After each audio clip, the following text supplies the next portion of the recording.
welcome to the July 11th, 2023 Planning Commission meeting. I'd like to call this meeting to order. My name is Daniel Isaacson, and I'm the chair of the Eugene Planning Commission.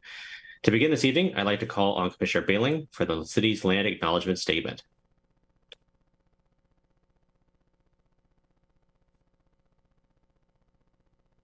Since time immemorial, the Kalapuya people have been the indigenous stewards to our region, building dynamic communities, maintaining balance with wildlife, and enacting sustainable land practices. This land acknowledgement is a way of resisting the erasure of indigenous histories and to honor Native communities by inviting truth and reconciliation.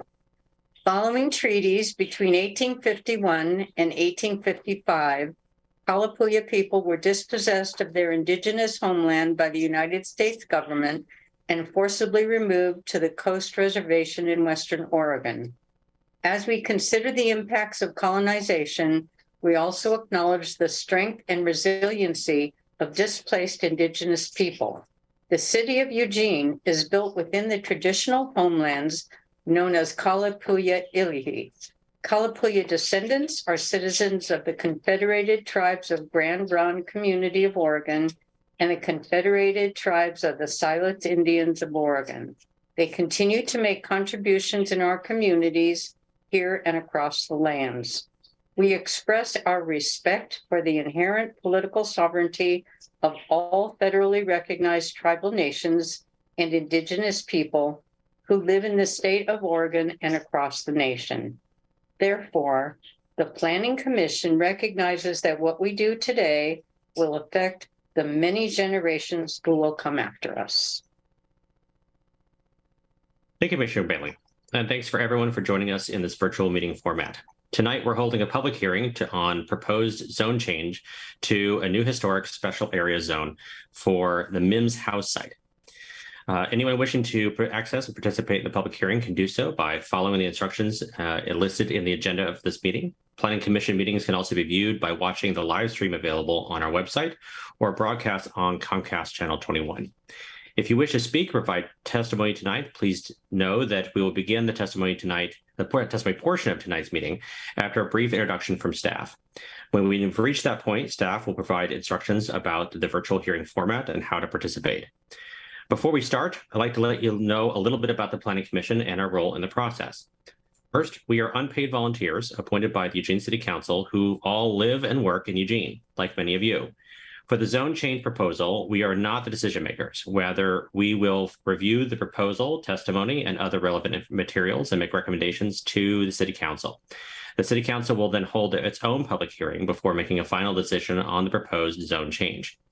We're at-large members, which means we have to consider the needs of the community as a whole, as well as the needs of all groups and neighborhoods. We're also human beings, which means each one of us has our own personal views that make us who we are. But as planning commissioners, we're committed to balancing all of our needs as a community and to make the best recommendations we possibly can based on our own policies and our laws for us and for future generations. That can be pretty tough to do, and we know that not everyone will agree with every recommendation we make. So as we proceed this evening, we want you to know up front that we are listening and that we deeply care about you and our community. We recognize how important these changes are and encourage everyone speaking tonight to do so in a respectful and productive way.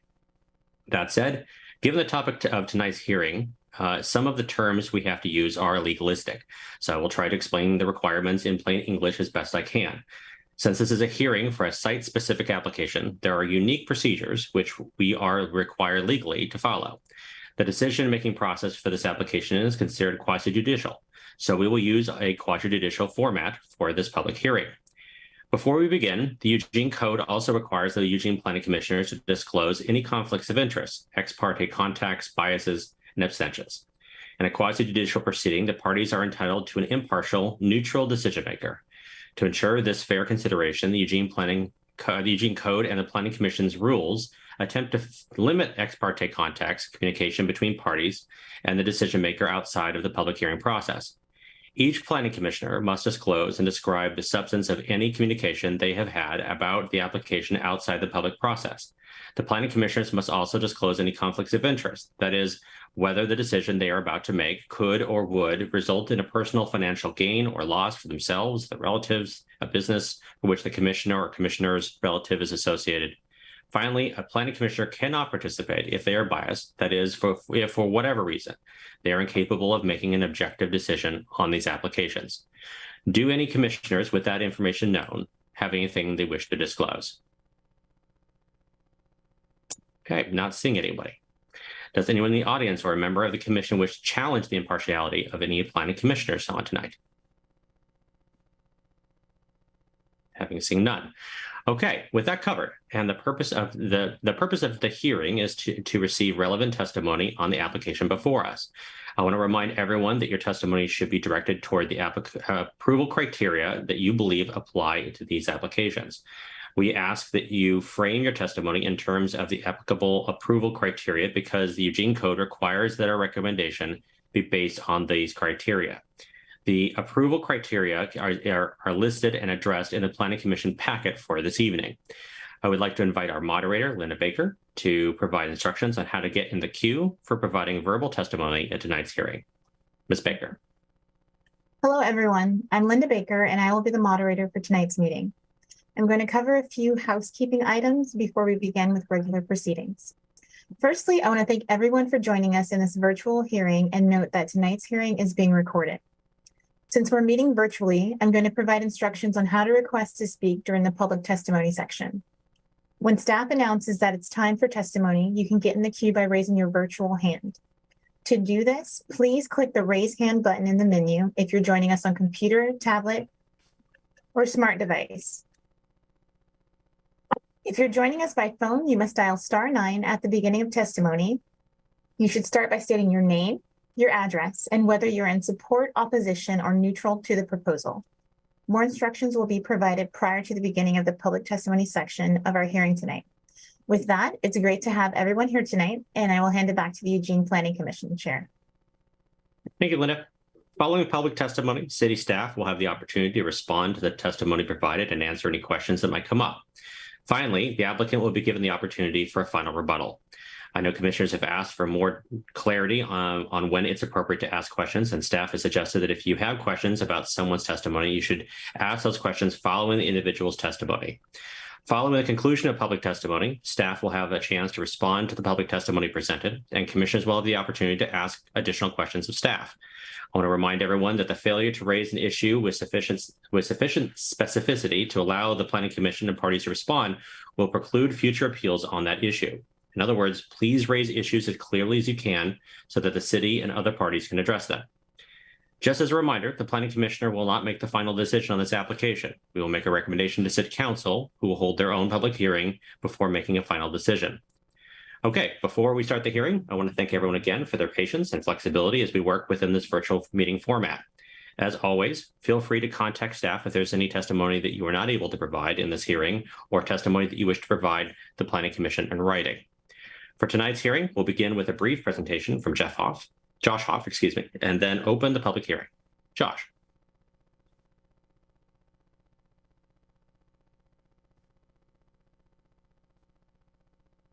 Thank you, Chair and Planning Commissioners. All right. Hello, my name is Josh Hoff. Thank you for having me. I am an associate planner with the City of Eugene, and I am here to present the MIMS Houses application, otherwise identified as Z23-1. This is a proposal to change the zone of this site from R2 medium density residential zone with a 20-unit residential density range maximum overlay zone to a historic MIMS houses special area zone. So what is a special zone exactly? A special zone identifies distinct areas worthy of special consideration that maintain or encourage elements within said area that otherwise would not be achieved through default application of the standard base zone types. In this case, the special zone within this proposal is a special historic zone. And this historic element recognizes that the site has contains a specific historic building, structure, object, site, or archaeological resource that qualifies as a historic landmark and proposes zoning standards that ensure the ongoing preservation of historic qualities on the said site.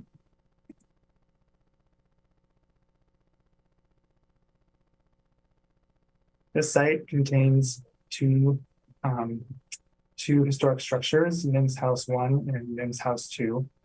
Mims House 1, built approximately 1867 at 4th Avenue and High Street, and subsequently moved sometime between 1918 and 1921 to its current location. And Mims House 2, built approximately 1870. These two historic resources are elements of the East Skinner Butte Historic Landmark Area, established in 1979. This East Skinner Butte Historic Landmark Area is listed in the National Register of Historic Places in 1982. The purpose of this proposal is to help ensure the long-term preservation of the Mims houses and continue the site's productive use and historic role in the community as a place of rest, refuge, and resources for Eugene's historically disadvantaged BIPOC community. As mentioned, this site is located within the East Skinner Butte Historic District. Historic District recognizes an area that contains a concentration of structures that have landmark designation. This proposed zone change works independently from the East Skinner Butte Historic District standards, in which the zone change does not impact standards of the East Skinner Butte Historic District. The site is located at East 3rd Alley and High Street, with Mims House 1 further to the west and Mims House 2 to the east. It also exists within an existing zoning. It also exists within the zoning map as today as medium density residential with the 20 unit per acre maximum residential density overlay. With to the south and east portions of the site zone special area Whitaker zone and low density residential to the west.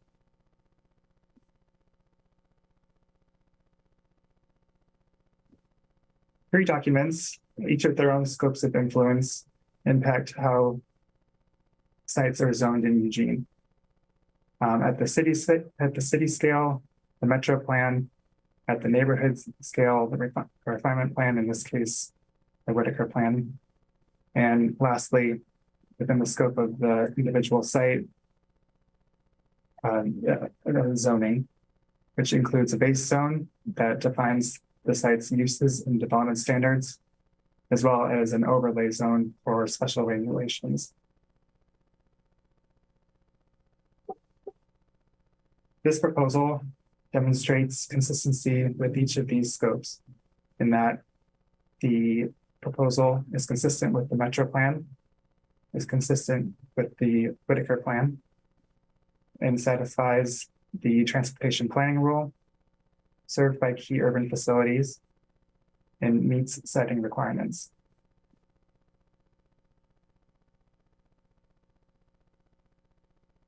So what is in this zone? Well, there's quite a bit, and there's a lot in your packet to dig into, but at a very high level, this special historic Mims houses special area zone amends the allowed uses of what currently exists on the site today in order to permit club and lodge of state or national organizations such as AACP and community and neighborhood center. Again, this is in brief. There is more in the packet to explore for this this proposed zone. There is no change to the existing standards that establish the number of parking spaces on the site.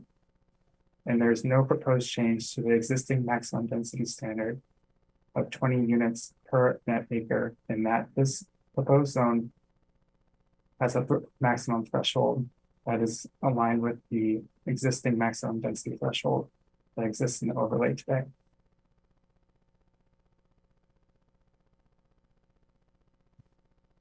Staff has received additional testimony that has been emailed to you as it's been collected since 5 p.m. today. And I will continue to forward materials to you as they come in.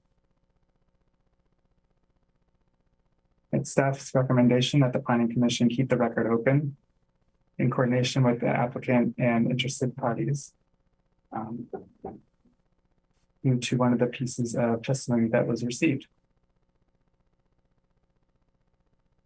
This recommendation includes keeping the record period open from today until August 4th, 2023 at 5 p.m. to receive any new testimony and evidence from any party. And then from that point, keeping the record open for just additional arguments responding to materials submitted during the first open record period with no new evidence submitted. And then finally, from the August 11th at 2023 at 5 p.m. to August 18th, allowing for the applicant to submit final arguments of the testimony, and no new evidence may be submitted at that time. So thank you for your attention, and I'm here to answer questions as they may come up. Back to you, Chair. Thank you. Well, thank you. Now I'd like to open the public hearing. If you'd like to speak and have not already raised your hand, please raise your virtual hand now to get in the queue. Testimony presented at this public hearing should be directed toward the applicable approval criteria or other criteria that the speaker believes apply to the decision. The applicable approval criteria for this proposed land use code amendments are from Eugene Code sections 9.8865 and 9.3020. Ms. Baker, how many speakers do we have in the queue? We currently have 4. Okay. Well, thanks, Linda. We are encouraging people to submit any written testimony as well. Written testimony may be submitted via email or mail or in person. More detailed instructions on how to submit written testimony are included in materials for this meeting and are available on the application notices. Ms. Baker, do you want to handle the moderating the testimony tonight? Sounds perfect. So hi again, everyone. I will announce whose turn it is to provide public testimony, as well as announcing who is up next. When you are announced for public testimony, you will be promoted to a Zoom panelist, which will allow you to unmute and turn on your video if you choose. Please do not unmute or turn on your video until it is your turn for public testimony. Please start by clearly stating your name, your address, and whether you're in support, opposition, or neutral to the proposal. When your public testimony is concluded, you'll be returned to the Zoom attendee status. If any technical difficulties are encountered, we'll move on to the next person in the queue and try again after that person's comment. With these instructions out of the way, Teresa Bichal will be our first person tonight, and Willie and Sally Mims will be the next people to speak. And hold on one moment. So Teresa, you can definitely speak now.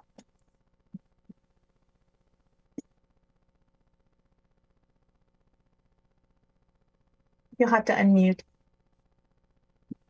Okay, good evening, commissioners and staff. My name is Teresa Bichot. My mailing address is P.O. Box 50721, Eugene 97405. And I'm speaking tonight on behalf of the applicant, which is Mims Houses LLC. And following my brief presentation, Willie and Sally Mims will be provided the opportunity to share their family's history with the property and support for the proposed zone change. First, we'd like to thank city staff, particularly Josh, for working with us to get to this point. We do believe we satisfy the criteria for establishing a special area zone, As noted previously, the Mims House is listed on both the National Register of Historic Places, as well as being located in the East Skinner Butte Historic District. The site contains buildings of historic significance, and the site is culturally significant for our community, and it merits the special consideration of the special area zone to ensure appropriate development, preservation, and renovation of the historic site. The proposed zone will facilitate planned uses of the site, which is essentially to allow the continuation of the existing uses, at least on the short term. And the proposed zone provides long-term economic viability by allowing flexibility in use of the property in appropriate manners to support long-term historic preservation. We believe the proposed zone offers a mix of uses that are compatible with the surrounding land uses. And the proposed zone eliminates certain uses in the R2 zone that we believe do not implement either the planned use of the site or promote historic preservation. And just a couple of examples: in the R2 zone currently, you can do a correctional facility, you can do a manufactured dwelling park, or you can do an electrical substation. These types of uses are ones in the R2 zone that are being eliminated with this special zoning. The proposed zone is site-specific and only impacts the property currently owned by the Mims Houses LLC. So that meets the siting requirement and does not require the special area zone to encompass a half acre in size. The draft special area zone does include all of the required components, such as what is the purpose of the zone, what are the uses permitted, what are the development standards, et cetera. And that is in your packet. I do want to take a moment just to clarify, and I may have misunderstood Josh, but I do want to point out the draft zone does state that uses on the site are not subject to the minimum number of required off-street parking spaces. This is because they are very close to transit, close to downtown. There's ample parking available nearby. And to promote the historic preservation of the buildings and to retain the outdoor courtyard area and the historic monument and features of that sort, they really don't want to encumber the property with the standard off-street parking requirements. So I did want to clarify that. Moving on to the zone change approval criteria. Yes, it is compatible or consistent with the Metro Plan. I will point out there's an actual plan policy that the city adopt historic preservation regulations that encourage preservation and restoration of historic structures and sites and areas of cultural significance. Those are often overlooked in the community, and we're hoping with this zone change that is increased the awareness of the area's history. The proposed zone change will further recognize the significance of the Mims houses, and the uses and development standards will support economic vitality of the site and encourage preservation of the historic landmark. I do want to also clarify the scale and intensity of non-residential uses being permitted in the new zone are consistent with the Metro Plan description of anticipated auxiliary uses in areas designated medium density residential.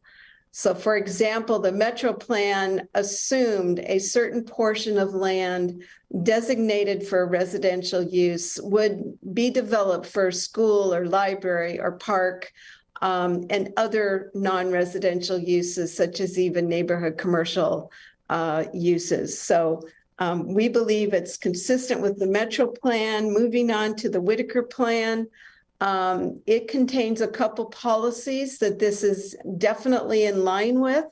One is to periodically evaluate ways to preserve areas that contain significant historic properties. Yes, the city has taken tremendous steps to identify, inventory, designate historic landmarks in our community. This is a vital, important step in 2023. Can we go one step further and allow uses that are appropriate and suitable and can help sustain the economic underpinning that property owners need in order to invest and maintain historic structures? Another one in the Whitaker Plan is to protect and enhance positive features of the neighborhood that help create a strong sense of identity. There's been a strong community support already for promoting this site due to its historical significance. If you've walked by the property, you'll see a historic landmark with information about the property. And we're hoping to do even more features of that sort on the site. And so it's consistent with the Whitaker Plan, and there are no policies that are mandatory approval criteria that this would be in conflict with. As you might imagine, the Mims Houses site is and will continue to be served by all key public facilities and services. There's no anticipated extensions being requested, like additional sewer lines or water lines or anything at this point. If there was any need to extend any of those facilities, it could easily be done in both an orderly and efficient manner, given its location in very close to the heart of Eugene's downtown. Jumping on to siting requirements, as you notice in the zone, it specifically refers to the legal description for the property, regardless of anything else. The zoning will attach to the legal lot. Compliance with TPR, the applicant at the city's request retained Sandow Engineering to conduct an independent transportation planning rule analysis that concluded the proposed zone change would not have a significant effect on the adjacent transportation system. And in closing, I just want to reiterate our appreciation to, I see Gabe Flock here. He was very helpful during our process as well, as Josh, and thanks city staff, and turn it over, if you will, to Willie and Sally Mims, and we are collectively available to answer any questions you may have. So that concludes my presentation.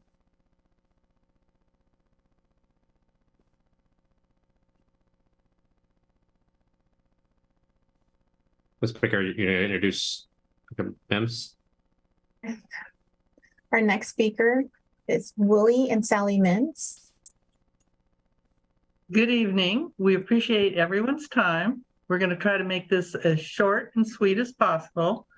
This is a project that we worked on for years, and it's a dream to be able to get it rezoned due to the architectural, but also the social importance that this property has to the city as a whole. This is the first Black-owned property in the city of Eugene, and we've had this property for at least 75 years. It's been a struggle. Old houses are hard to maintain, and they can get quite expensive. And unfortunately, history will show that access to resources has not always been available. But our overall goal, and we won't go into the technical because everyone else seems to know the technical, our overall goal is we need some flexibility in use, but we also want to be good neighbors to all of our neighbors. We want to be responsible community citizens. And we want to be able to strengthen the Mims House's legacy of being a place of welcome to all people in Eugene.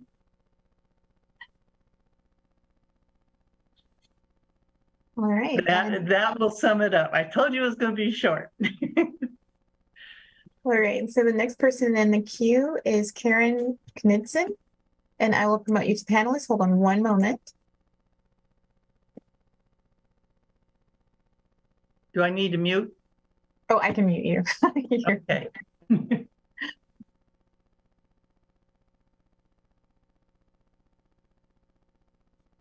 Hi, everyone. Good evening, Planning Commissioners, Chair Isaacson and Vice Chair Fragala. My name is Karen Knudsen. My address is 2004 East 26th Avenue in Eugene, and I'm a resident of Ward 3. I am delighted to be here tonight testifying in support of the establishment of the Special Historic Zone for the Mims Houses property. You all are well aware of the Mims Houses' historic and cultural significance in our community. Heard a fantastic presentation from Teresa Bischow, as well as from the Mims family. And it plays not just a historic, is not just a historic place in our community, but also a current place in our community that supports so much our betterment, connectedness, resilience, and sustainability.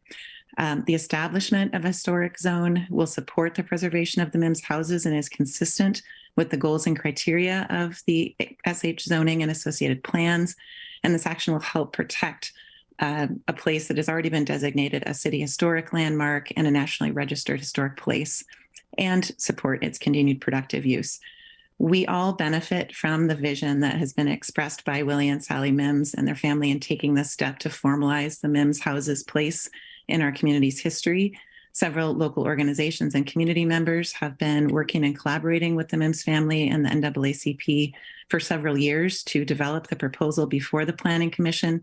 And as you just heard, the Mims family has been working on this effort for many years prior. Several of those same individuals and organizations I know have also submitted testimony by email and enthusiastically support this application. And I wanted to just finally also thank the Eugene City Council for its unanimous support of the funding to develop this application, and also to the city staff for their direction and careful review during the process of developing the application. So with that, I will just say thank you for your service, for your time tonight, and also for your support for a new special historic zone for the Mims Houses property. Thank you for your testimony. And the next person that's in the queue is Chris Orsinger, and I will promote you to panelist. Hold on one moment, okay?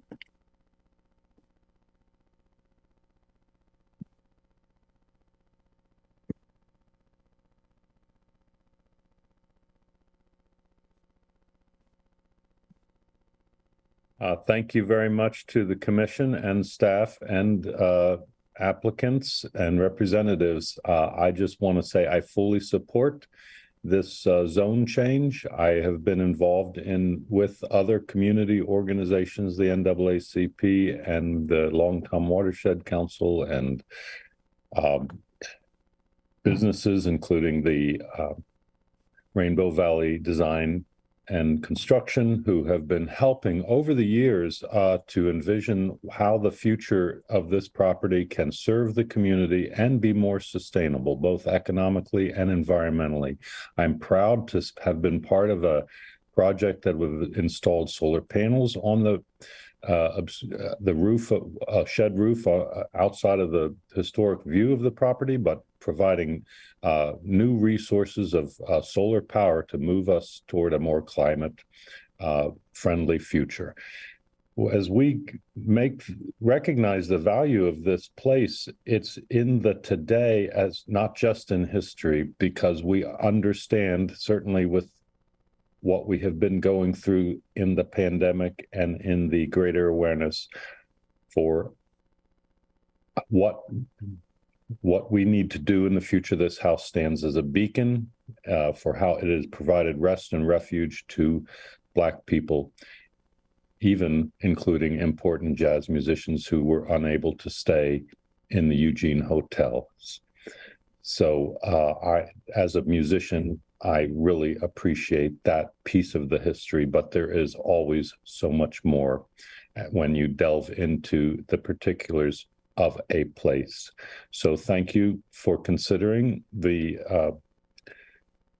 approval of this zone change. And I just very much want to appreciate the work of the Planning Commission and the staff. And Mr. Orsinger, can you provide us your contact information? Oh, yes, there was that I was supposed to do. My address is 2914 Adams Street in Eugene, Oregon, 97405. Was there something else I should? Yeah, no, thank you so much for your testimony. All right, And thank you. the next person that we have is, I believe, a representative from the NAACP, and I will promote you to panelist. Hold on one moment.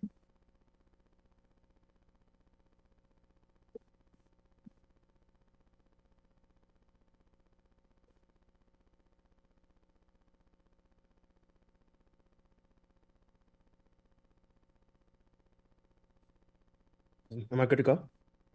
Yes, you can speak. You're fine. Greetings all, my name is Miles Pendleton. I serve as president for the Eugene Springfield branch of the NAACP. It's a great joy to join alongside all of you today. I just want to voice my support and echo all the support and the testimony that's been provided here today on behalf of this proposed zone change. Historically, as has been iterated earlier before, the MIMS houses have proven to be a beacon of opportunity, a beacon of hope, a beacon of service, a beacon of belonging in an environment and in a climate that oftentimes left many in our community members, and particularly, our Black community members, feeling as if they didn't have those features, so on and so forth. And so as we look at the zone change, the NAACP stands fully in support of it. We have committed to the longevity, the sustainability, the continuation of the property. And so we just greatly thank all for being here today to give us this opportunity to lift our voices on support of this initiative and this proposed zone change. And thank you all. Great, and thank you so much for your testimony. Can we also get your contact information? Given the role, do I have to give my address? I would prefer not. Well, no, just that's totally fine. Okay. Yeah. Mm-hmm. All right, and so that was our last speaker in the queue. Okay. Well, thank you everyone for taking time out of your evening to share your thoughts with us. Does staff have any comments or response at this time? Thank you. I do have a response and a clarification. I want to speak to the section about parking, in that this site proposes a zone that is not subject to the minimum parking requirements, off-street parking requirements for new uses or existing uses. And that has an operational outcome that's the same as the existing zoning, in that this location is located within the CFEC area that was passed through the Oregon State Legislature, that I'm sure you're all very aware of, and does not currently have a minimum off-street parking requirement. This proposed zone continues that operational outcome, but there is technically a change in the standard of the proposed zone to make that more explicit. So I appreciate the opportunity to explain that a little bit more. Beyond that, I have no other comments. Thank you, Mr. Hoff. Any other staff members? Okay. Do any commissioners have any questions of staff? Also, keep in mind there will be an opportunity to ask questions of staff following the close of the hearing for any items that may be needed to follow up during deliberations. No? Okay. I'm going to call on, do we know if Ms. Bischow or the Ms. family, which will be providing the final statement tonight?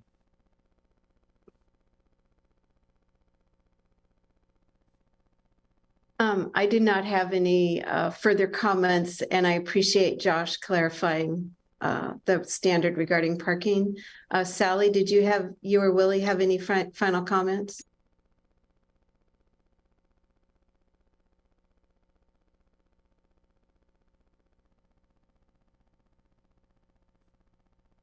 We just want, am I unmuted? Mm-hmm. This is a new experience. We just want to express our appreciation to everyone who has been so kind. There's been a lot of people throughout the community that have shown this support for our endeavor. And I do also want to give a special thank you to Linda because she was so helpful in helping me set up on Zoom. I feel like she had to walk grandma through it. So that was I guess my final comments. Do you have any? Yeah, I think that we are available to anyone in the community at any time to talk about the property or anything else that we might be able to entertain. Okay, that sums it up. Well, thank you, Willie and Sally, for being our guests tonight. The public hearing is now closed. Based on the request to have the record held open, staff has recommended that the Planning Commission continue to accept written testimony from any interested party until 5 p.m. on August 4th, 2023. Because this is quasi-judicial in its application, the city will accept responsive testimony for an additional 7 days and accept a final rebuttal from the applicant on or before 5 p.m. on August 18th, 2023. Interested parties may continue to submit written testimony after the Planning Commission record closes, but it will not be considered by the Planning Commission. Instead, written testimony will submit after the close of the Planning Commission record will be provided directly to the City Council.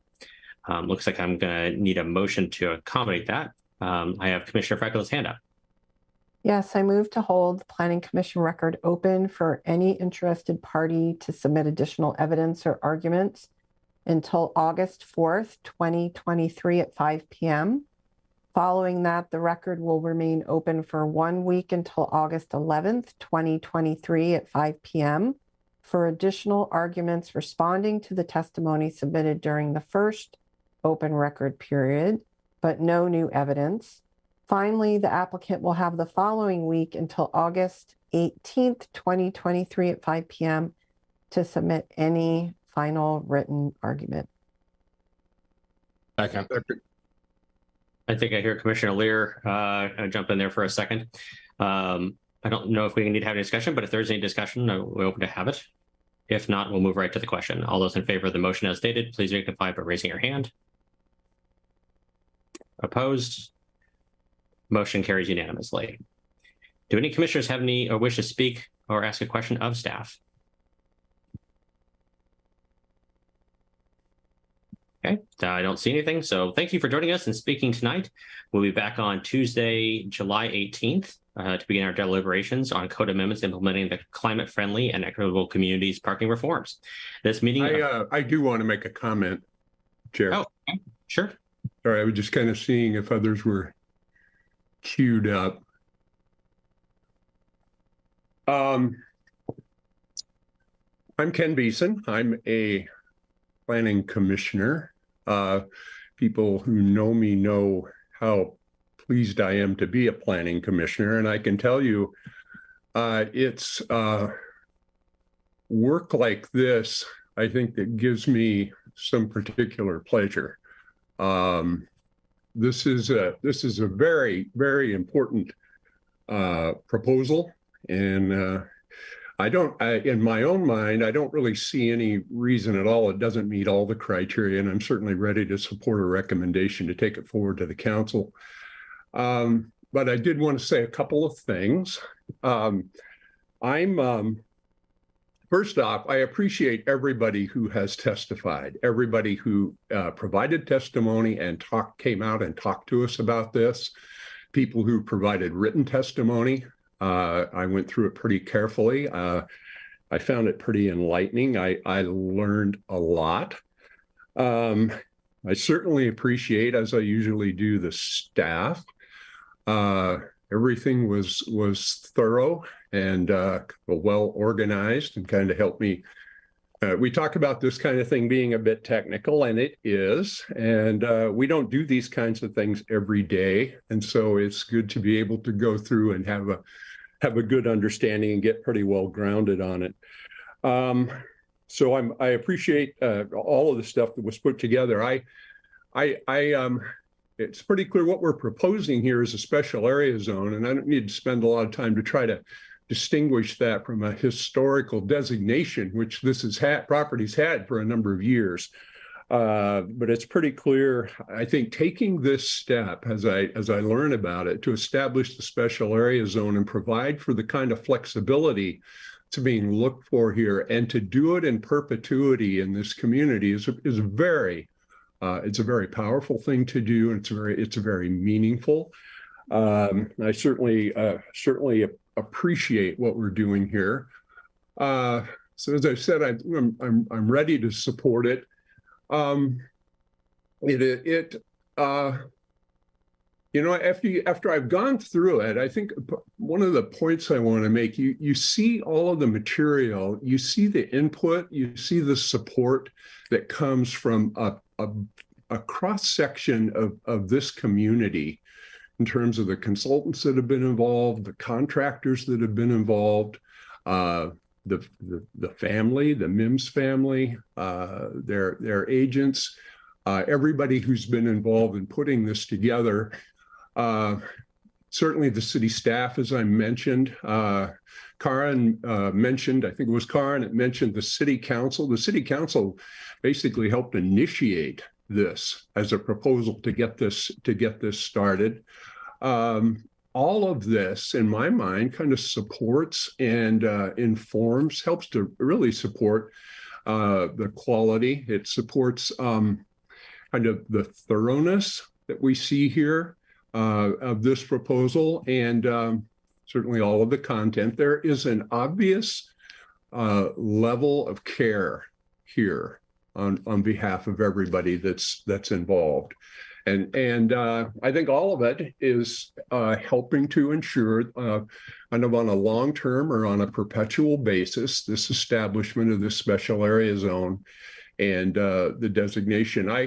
I think it's important too to kind of call out, I mentioned the people who provided testimony, but there were, some of the particular written testimony from John Van Landingham, from Alec Dakers over at Rainbow, from Al Johnson. There are quite a lot of land use experience and expertise was helping. And I'm not naming everybody. I realize that. I apologize for that. There have been a variety of people involved, but I think there was some pretty interesting testimony that was provided for us all. So I wanted to say that, and I want to say that I'm very happy to be part of this process, and I'm pleased to support. But I'm assuming we'll be making a recommendation here to support a Planning Commission recommendation to the City Council for their approval. Thanks. Thank you, Commissioner Beeson. Looks like we have Commissioner Lear as well. Just wanted to tag on that I too was impressed with the thoroughness of the presentation, impressed with the fact that the Mimses have maintained 2 homes in Eugene for 150 soggy winters. And just also note that I'm unreservedly in support of the proposal. Thanks. Commissioner Fragola. Yes. So I also want to recognize the remarkable historic and cultural significance of the site, as well as the fantastic work that has been being done for our community there. However, I did have a question. We just voted to leave the record open for a period of time, and I understand that was in collaboration with the applicant regarding some conversations that they hope to have. And so I'm curious about leaving the record open. Should we be waiting to schedule another session to make a recommendation to the City Council? I'm just looking for some kind of legal expertise here, or suggestions, information. Lauren, that sounds like it's you. Well, I'll say a couple things and then I'll defer to Gabe for actual timing. So just a quick, not to take anything away from any of the participants or the application, but just a quick reminder to the Planning Commission that this is a quasi-judicial application. You're being asked to act like a judge. And so ultimately, your decision or recommendation to City Council in this case will need to be based on the applicable approval criteria and the information, the evidence and argument in the record in front of the Planning Commission. And that record is not yet closed. So you don't have all of the information that you will potentially be considering in making your decision. In terms of the record being held open, I'll turn that over to Gabe to talk about some potential deliberation dates now that the record will be open for longer.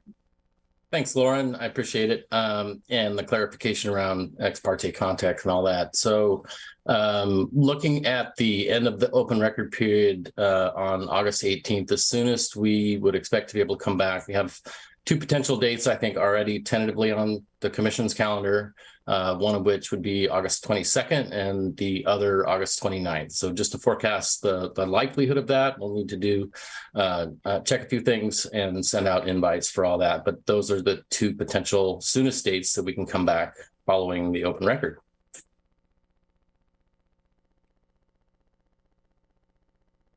Okay. I think I also want to chime in. So much of what we do here in the Planning Commission is about looking forward, whether it's new zoning or new development or new codes.